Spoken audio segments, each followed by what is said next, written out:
Siapa yang betul-betul beragama, bertauhid, menundukkan dirinya kepada Allah, yaitu man aslama wajhahu lillah, adalah orang yang menyerahkan dirinya secara totalitas kepada Allah. Wa huwa muhsin, di samping dia itu muhsin. Mana muhsin? Menjalankan syariat. Artinya beribadah, beramal.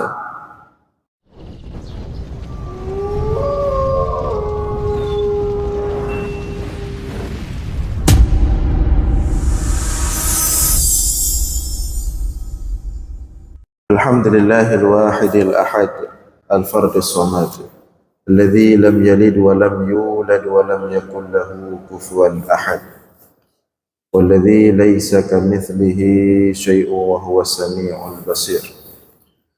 Allahumma salli wa sallim wa barik ala sayyidina wa maulana Muhammad alladzi da'an nas wa arsyadahum ila tauhid rabbil ibad. Allahumma wa ala alihi wa sahbihi ajma'in, amma ba'd. Puji beserta syukur senantiasa selalu kita persembahkan kepada Allah Subhanahu wa ta'ala, Tuhan yang esa pada zatnya, yang esa pada setiap sifat-sifatnya, yang esa pada setiap af'alnya. Tidak ada satupun makhluk yang serupa dengannya dalam bentuk apapun. Selawat beriringkan salam juga kita sampaikan kepada baginda Rasulullah sallallahu alaihi wasallam, kepada seluruh keluarga dan sahabat-sahabatnya sekalian. Hadirin jamaah sekalian beserta para pendengar dimanapun berada yang dimuliakan Allah.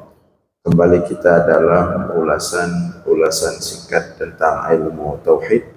Pada subuh ini kita akan melanjutkan hikmah Ibnu Athaillah As-Sakandari dalam kitabnya Al-Hikam. Pada subuh ini kita akan membahas hikmah yang ke-8. Qala al-musannifu rahimahullah, idza fataha laka wijhatan min at-ta'arrufi fala tubali ma'aha an qalla 'amaluk fa innahu ma fatahaha 'alayka illa wa huwa yuridu ay yata'arrafa ilayka. Alam ta'lam anna at-ta'arrufa huwa muriduhu 'alayka wal a'malu anta muhdiha ilayhi wa aina ma tuhdihi ilayhi mimma huwa muriduhu 'alayka. Idza fataha laka wijhatan min at-ta'arrufi, apabila Allah membukakan bagimu satu pintu daripada perkenalan dirinya, fala tubali ma'aha an qalla 'amaluk, maka jangan engkau pedulikan dengan dibukanya pintu itu akan sedikitnya amalmu. Fa innahu ma fatahaha 'alaika illa wa huwa yuridu ay yata'arrafa ilaika. Karena bahwa sesungguhnya Allah tidaklah ia membukakan satu pintu ma'rifah kepadamu, melainkan dia ingin memperkenalkan dirinya kepadamu. Alam ta'lam anna at-ta'arrufa huwa muriduhu 'alaika.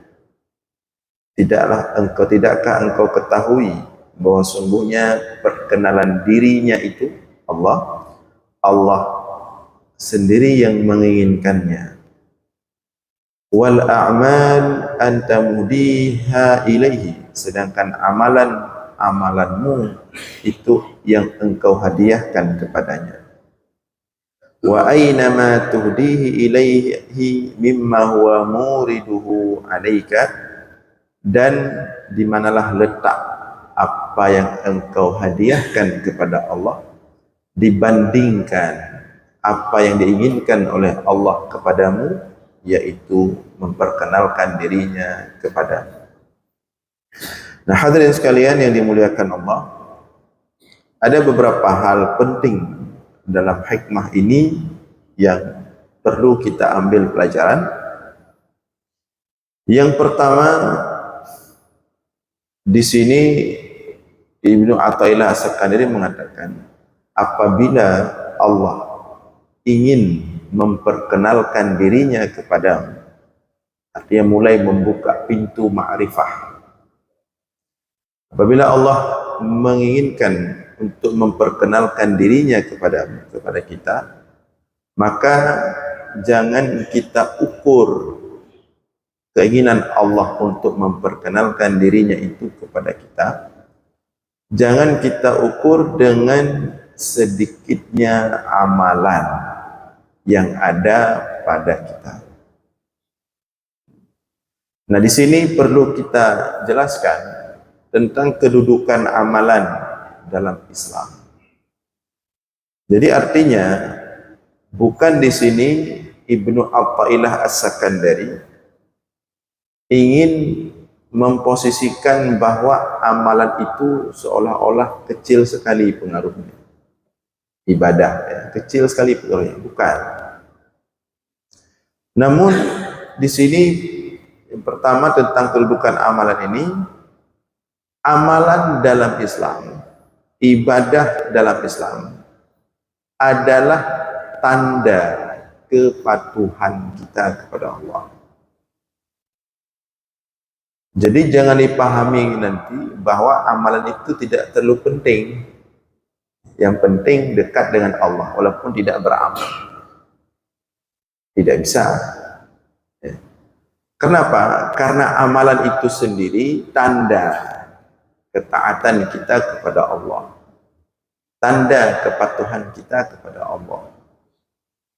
Maka untuk menunjukkan kita patuh, kita taat, kita cinta kepada Allah adalah dengan mempersembahkan amalan ibadah.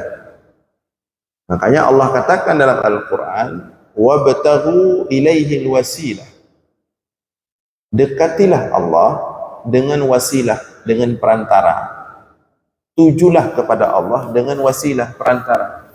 Apa wasilah di sini? Yaitu amalan ibadah. Ya. Maka tidak benar pemahaman yang mencoba menjelaskan bahwa yang penting kita dekat dengan Allah. Yang penting hati kita dekat dengan Allah. Walaupun amalan tidak ada, tidak apa-apa. Itu salah besar. Seperti sebagian ada orang yang menafsirkan aqimis shalah li dzikri. Dirikan salat, kata Allah, dirikan salat untuk mengingatku. Dan ada pemahaman aneh. Berarti kalau mengikuti ayat ini, yang penting kita ingat Allah. Karena tujuan salat untuk ingat Allah. Berarti kalau kita udah ingat Allah, tidak salat pun tidak apa-apa. Itu pemahaman yang sangat mengerikan sekali. Jadi memang kita diinginkan oleh Allah, dekat dengan Allah itu dengan mahabbah, dengan cinta. Tapi untuk menunjukkan mahabbah atau cinta kepada Allah itu mesti dengan amalan. Ini yang pertama yang perlu kita ketahui tentang kedudukan amalan dalam Islam. Dia sebagai tanda kepatuhan kita kepada Allah. Tanda ketundukan kita kepada Allah. Nah, sehingga amalan itu tidak bisa diremehkan. Ibadah itu tidak bisa dianggap biasa. Namun demikian, meskipun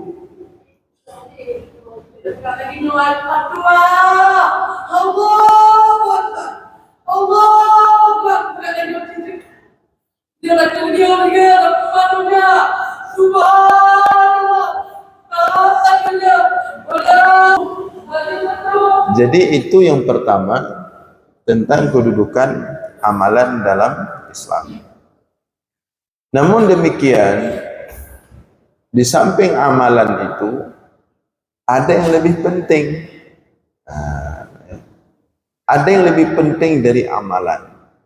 Dan yang itu yang sebenarnya yang diinginkan oleh Allah dari amalan yang selama ini kita persembahkan kepada Allah. Apa yang lebih penting dari amalan itu? Yaitu penyerahan diri secara totalitas kepada Allah. Itu yang lebih berharga, itu yang lebih penting lagi. Penyerahan diri secara totalitas kepada Allah. Maka nanti kita akan melihat amalan saja tanpa penyerahan diri secara totalitas kepada Allah itu tidak Allah anggap. Maka Allah katakan dalam Al-Quran, وَمَنْ أَحْسَنُ دِينًا مِمَّنْ أَسْلَمَ وَجْهَهُ لِلَّهِ وَهُوَ مُحْسِنٌ. Siapakah yang lebih bagus agamanya dari orang aslama wajhahu? Aslama, ini indah sekali kata-kata aslama, menyerahkan dirinya secara totalitas kepada Allah. Wa huwa muhsin, dan dia itu menjalankan syariat, dia beribadah, dia beramal. Artinya di sini amalan yang pertama. Namun ada yang lebih penting daripada amalan, artinya bahkan itu tujuan amalan pada ujungnya adalah penyerahan diri secara totalitas kepada Allah. Wa man ahsanu dinan mimman aslama wajhahu lillahi wa huwa muhsin. Siapakah yang lebih bagus agamanya? Ini kita kan semua orang beragama. Tapi siapa yang paling bagus beragamanya? Semua menyatakan dirinya beragama. Semua menyatakan dirinya bertauhid. Semua menyatakan dirinya bertuhan kepada Allah. Semua menyatakan dirinya tunduk dan patuh kepada Allah. Tapi pertanyaannya, waman ahsanu dinan, siapa yang paling bagus agamanya? Siapa yang betul-betul beragama, bertauhid, menundukkan dirinya kepada Allah? Yaitu man aslama wajhahu lillah, adalah orang yang menyerahkan dirinya secara totalitas kepada Allah. Wa huwa muhsin, di samping dia itu muhsin. Mana muhsin? Menjalankan syariat. Ada beribadah, beramal. Nah, ini yang dimaksudkan oleh Ibnu Athaillah As-Sakandari,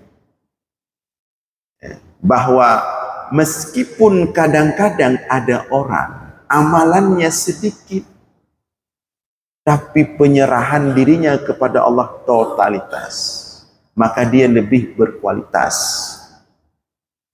daripada orang-orang yang kadang-kadang amalannya banyak, tapi tidak menyerahkan dirinya secara totalitas kepada Allah. Itu maksudnya, meskipun amalanmu sedikit, tapi ketika Allah sudah mulai memperkenalkan dirinya kepadamu. Apa maksud Allah memperkenalkan dirinya kepadamu? Artinya itu datang ketika kamu sudah menyerahkan dirimu secara totalitas kepada Allah. Itu walaupun sedikit amalan tidak apa-apa. Kemudian mungkin timbul pertanyaan di antara kita. Nah, kalau sedikit amalan, bagaimana mungkin Allah bisa memperkenalkan dirinya kepada orang tersebut? Tadi jawabannya, karena orang itu telah menyerahkan dirinya kepada Allah secara totalitas. Amalannya sedikit, mungkin niatnya yang berkualitas, ikhlas betul-betul karena Allah. Amalannya sedikit, tapi dia bukan hanya memanggil Allah dalam ibadahnya saja, Tapi di luar ibadah dia juga bertuhankan Allah. Karena banyak orang hanya menggantungkan dirinya kepada Allah ketika di masjid. Ya, hanya takut kepada Allah ketika sholat. Begitu di luar masjid, di kantor, dalam bekerja, di jalan, di rumah, dalam berinteraksi dengan sesamanya, dia tidak pakai Allah lagi. Tapi dia pakai akannya. Nah, berarti meskipun amalannya banyak di masjid, ibadahnya banyak, tapi dia belum totalitas menyerahkan dirinya kepada Allah. Masih di masjid saja dia serahkan dirinya kepada Allah. Tapi begitu di luar masjid, dia tidak menyerahkan dirinya kepada Allah. Dia hanya menyerahkan dirinya kepada Allah dalam kondisi dalam kondisi enak. Dalam kondisi enak, tidak ada masalah apapun, tidak ada cobaan apapun, dia betul-betul menyerahkan dirinya kepada Allah. Tapi begitu dapat masalah, begitu dalam keadaan sulit, begitu dalam keadaan berat, dia tidak menyerahkan dirinya kepada Allah. Nah, orang-orang seperti ini meskipun amalannya banyak, tidak ada manfaat besar. Jadi Allah menginginkan pada kita, di samping amalan yang terus kita persembahkan kepadanya, Allah juga menginginkan ada penyerahan diri kita kepada Allah secara totalitas. Dimanapun kita, dalam keadaan apapun kita, dalam kondisi apapun kita, Allah di hati kita, Allah dalam kepala kita, Allah pedoman kita. Itu baru aslama wajhahu lillah, menyerahkan dirinya secara totalitas kepada Allah. Kalau tidak ada, dan itu banyak sekarang kita lihat. Makanya Rasulullah mengatakan, ittaqillah haitsuma kunta, bertakwalah kepada Allah dimanapun kamu berada, bukan di masjid saja, di kantor, dalam berbisnis. Sudahkah kita hadirkan Allah dalam berbisnis? Nyobek lam masjid khusyuk, lam masjid khusyuk lu roi mata tapi dia teruk masjid, di tepi masjid ketika berdagang, ketika berfikah pengugau, ambil yang bukan uangnya, honornya sekian yang tertulis, yang dia dapatkan justru jauh lebih dari itu, hak orang, hak rakyat. Nah, ini banyak hari ini. Ketika kita sedang emosi stabil, khusyuk. Ketika emosi terpancing, enggak ada Allah. Kaitan dengan setan. Itu maksudnya. Jadi Allah itu menginginkan aslama, bukan hanya ibadah dalam kondisi baik normal, kan. Itu semua bisa.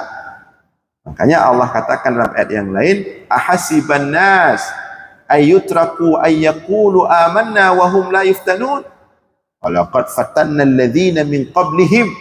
Apakah manusia itu mengira bahwa dengan Allah meninggalkan mereka begitu saja cukup dengan mengatakan beriman, beribadah sudah cukup? Tidak cukup. Walaqad fatanna, belum terbukti itu. Kata Allah, sungguh telah kami uji. Setelah Allah melihat mereka beriman, mereka beribadah dengan tekun, kemudian Allah datangkan ujian. Walaqad fatanna alladhina min qablihim, Allah uji mereka. Dengan apa Allah uji? Dengan ujian yang berat. Allah goncangkan mereka dari kaki, dari kepala, dengan berbagai macam ujian. Pada diri mereka, pada keluarganya, pada pekerjaannya, pada jiwa nyawanya.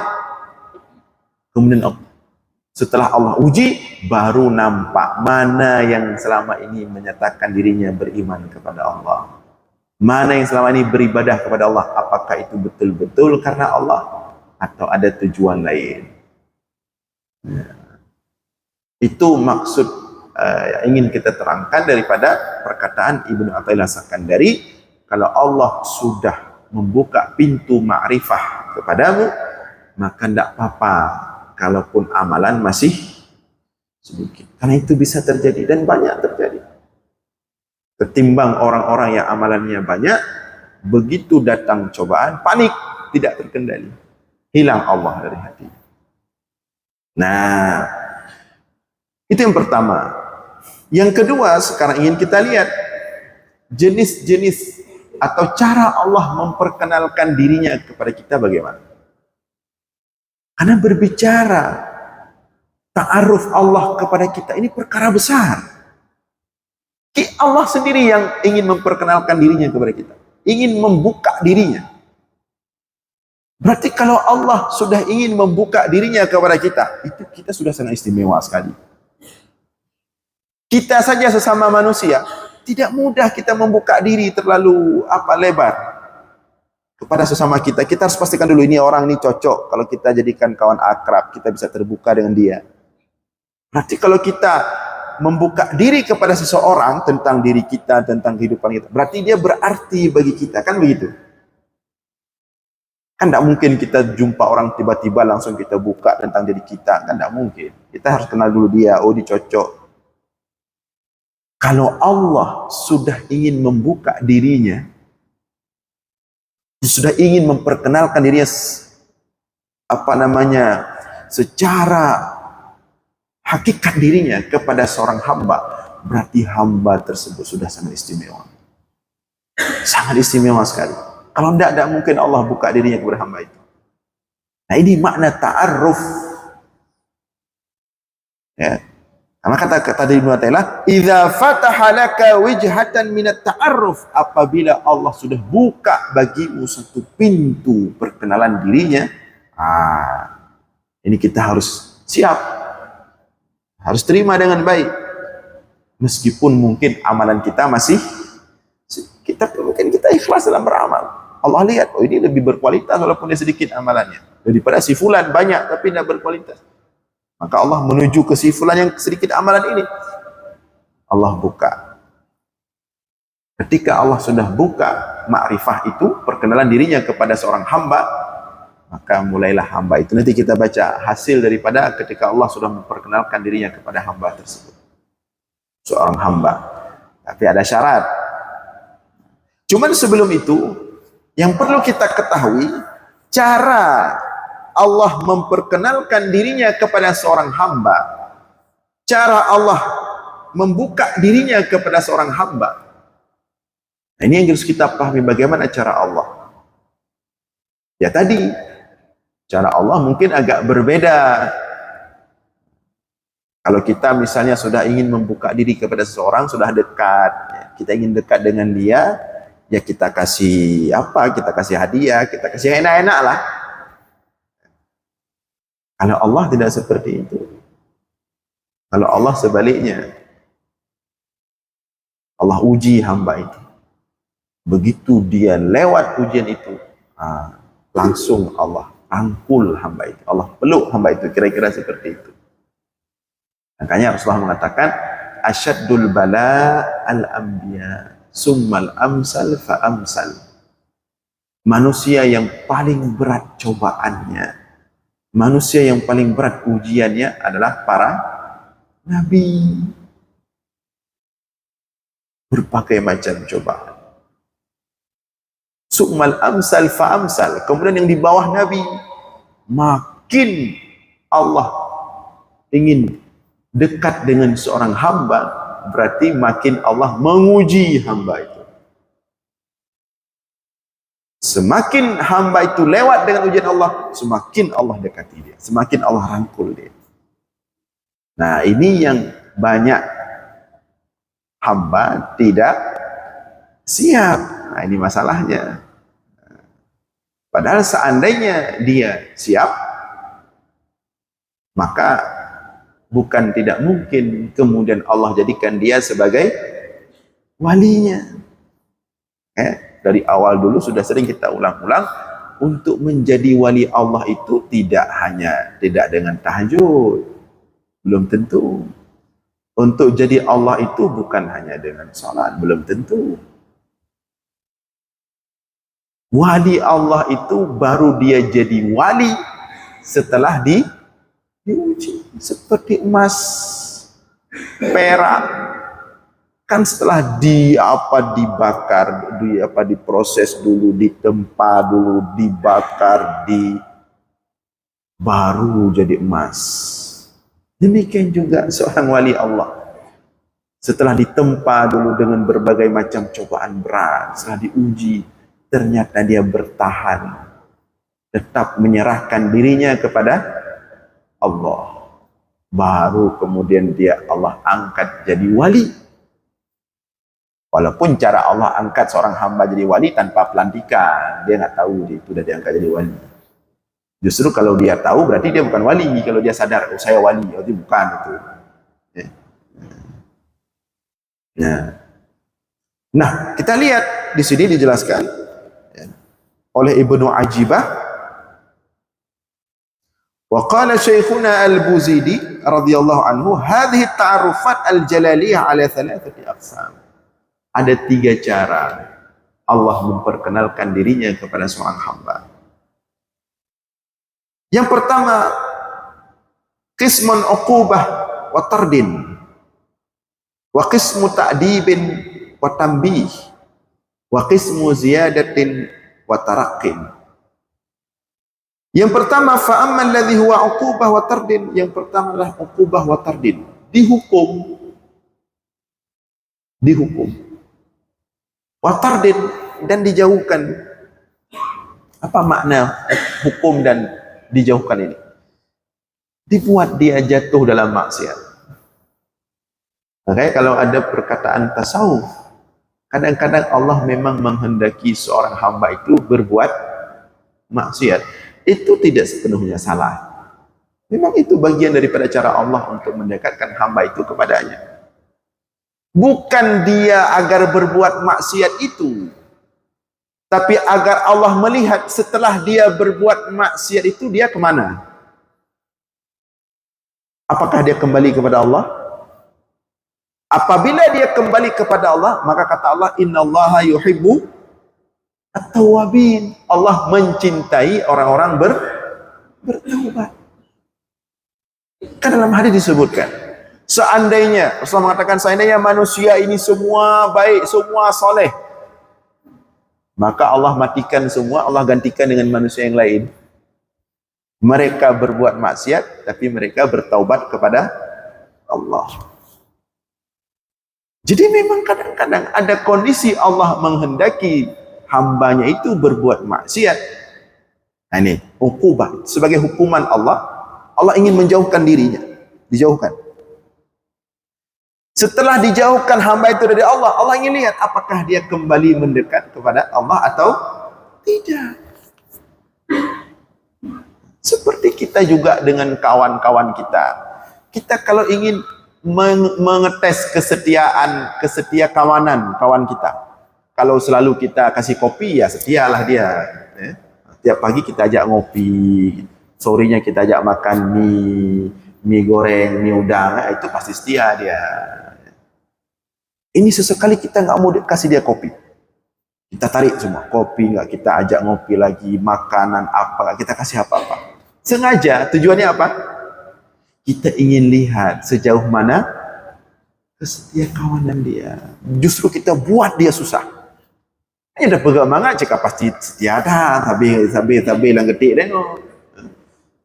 Ini kadang-kadang kita jauhi dia.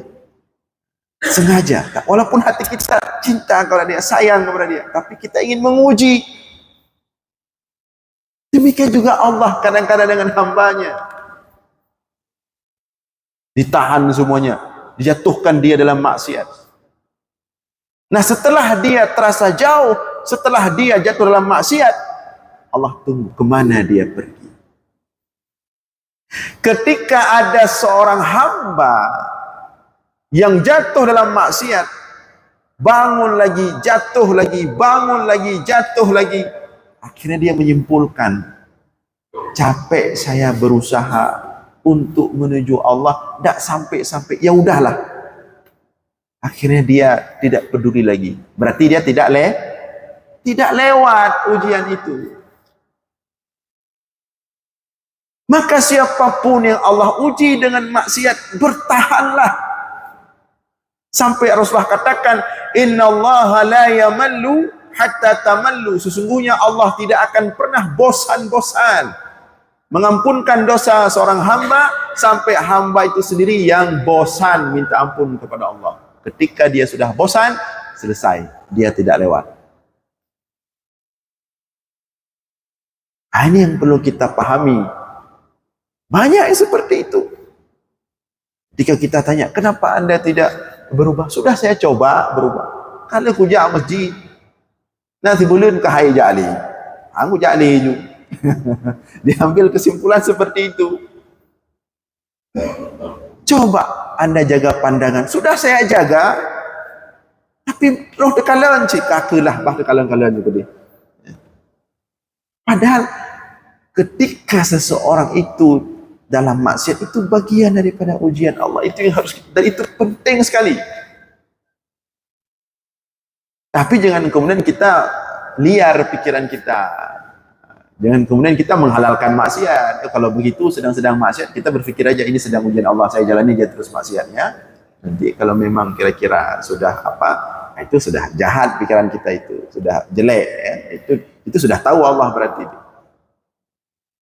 Nah, itu yang perlu dipahami oleh para pelaku maksiat, bahkan agar dia itu tahu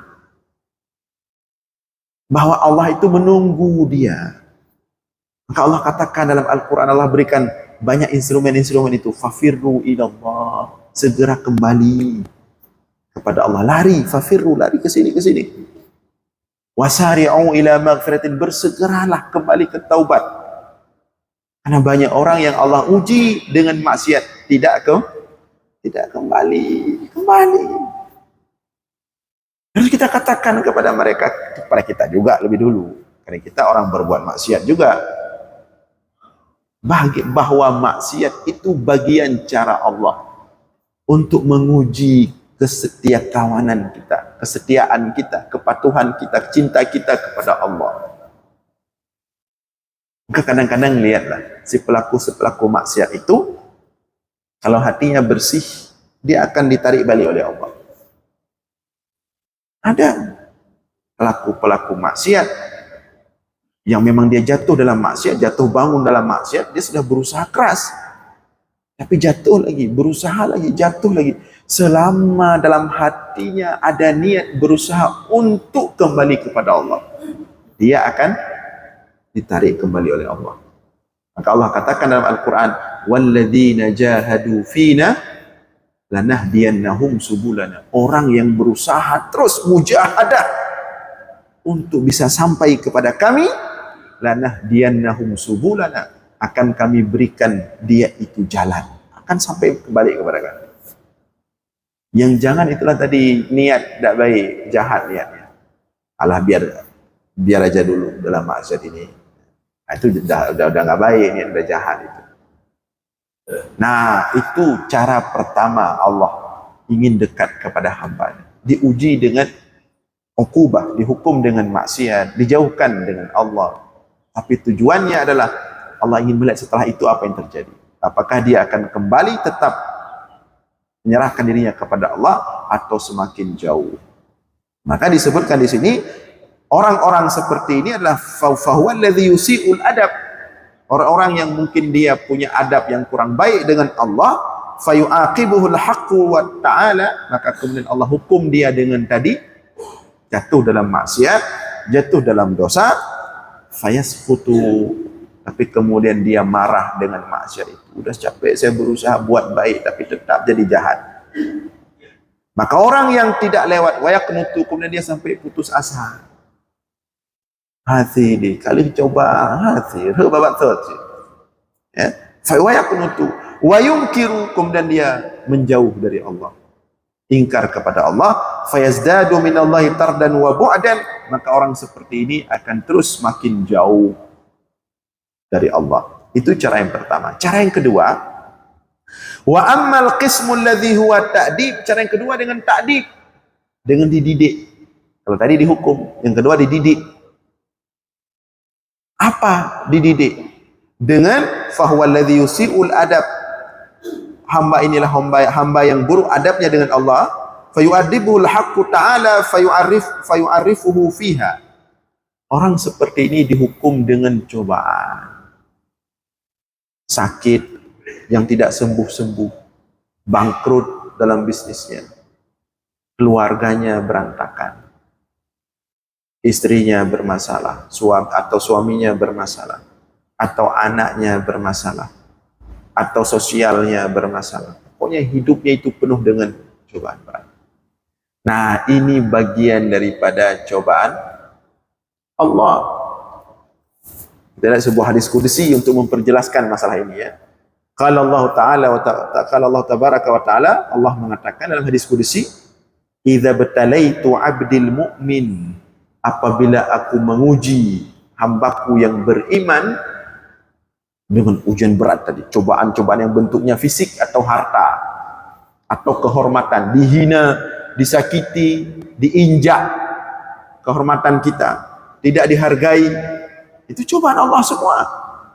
Allah katakan, "Idza batalaitu 'abdil mu'min," apabila aku menguji hambaku yang beriman dengan cobaan-cobaan tadi, falam yashkuni ila awadihi, tapi dia tidak mengeluhkan aku kepada siapapun. Diuji dengan cobaan berat dari ujung O sampai ujung kaki, habis cobaan. Kan ada orang-orang mengatakan hidung dah macam model kalau dicoba. Memang Allah coba, memang Allah itu sengaja Allah untuk Allah lihat. Tapi ada hamba-hamba yang telah diuji dari depan, dari belakang, dari atas, dari bawah, habis cobaan itu. Tidak ada cobaan berat, melainkan sudah dia rasakan, sudah Allah uji dia. Tapi falam yashkuni ila uwadi, dia tidak pernah mengeluh kepada uwadihi. Siapa makna uwadihi ini? Kepada pengunjungnya. Istilahnya iyadatul marid, mengunjungi orang sakit. Maka dipakai ini uwadihi. Dia tidak pernah mengeluh. Tidak pernah mengeluh tentang cobaannya kepada siapapun. Masalah keluarganya, istri, suaminya. Masalah apapun. Yang dia sampaikan hanya kepada Allah. Falam yaskuni, kata Allah. Dia tidak mengeluhkan aku kepada siapapun kawan-kawannya. Atlaqtuhu min asari. Apabila itu terjadi pada seorang hamba, artinya dia tidak mengeluh, maka aku bebaskan dia. Maka aku bebaskan dia min asari, daripada cobaan-cobaan itu, daripada ikatan-ikatan duniawi, yang cobaan sifatnya duniawi. Summa abdaltuhu lahman khairan min lahmihi, kemudian aku gantikan dagingnya itu dengan daging yang lain. Sakit pikiran, sakit fisik, mental, karena banyak sekali cobaan. Tapi kalau dia tidak mengeluh dan terus menyerahkan dirinya total kepada Allah, apa kata Allah? Abdaltuhu lahman khairan min lahmi, akan kugantikan daging yang terasa sakit selama ini karena cobaanku, kugantikan dengan daging yang lain dari Allah. Wadaman khairan min dami, dan aku gantikan darah yang selama ini mengalir, merasakan beratnya cobaan dalam tubuhnya, dengan darah yang lain yang lebih istimewa. Summa yasta'niful amal, kemudian mulailah dia terlahir kembali seperti seorang bayi yang lahir dari ibunya. Artinya mulailah dia memasuki derajat wali Allah. Orang-orang istimewa bagi Allah. Itu model cobaan yang kedua. Dan ini yang sangat berat sekali. Ini yang kita katakan tadi, ada orang dalam kondisi normal, ibadahnya bagus. Uangnya cukup, pekerjaannya jelas, keluarganya aman-aman aja, anaknya sukses semua. Itu enak ibadah itu, khusyuk sekali itu ibadahnya itu. Kalau bisa nggak keluar-keluar masjid itu. Ya. Tapi apakah semua seperti itu? Tidak.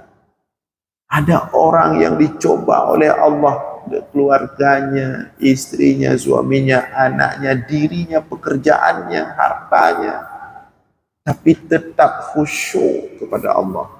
Ini yang dicari oleh Allah. Orang seperti ini yang membuat Allah ingin terbuka kepada dia.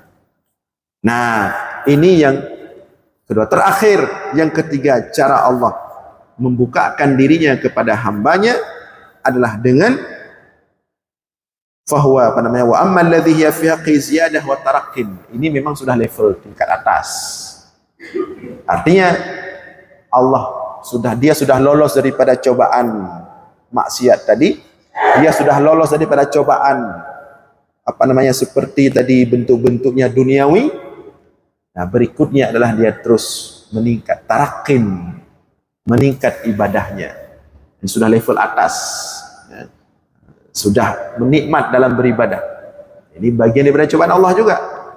Apakah dia terus melanjutkan kenikmatan itu atau dia tidak melanjutkannya? Ini orang-orang yang sudah mendapatkan nikmat sholat, ya, nikmat ibadah, nikmat taat kepada Allah. Nah, ini level berikutnya. Nah, hadirin sekalian yang dimuliakan oleh Allah, inilah beberapa pelajaran penting daripada hikmah Ibnu Athaillah As-Sakandari yang ke-8 ini. Mudah-mudahan dapat kita ambil pelajaran. InsyaAllah akan kita lanjutkan pada pertemuan subuh Jumat yang akan datang.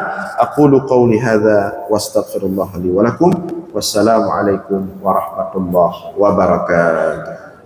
Tidur tadi sebentar. Masya Allah.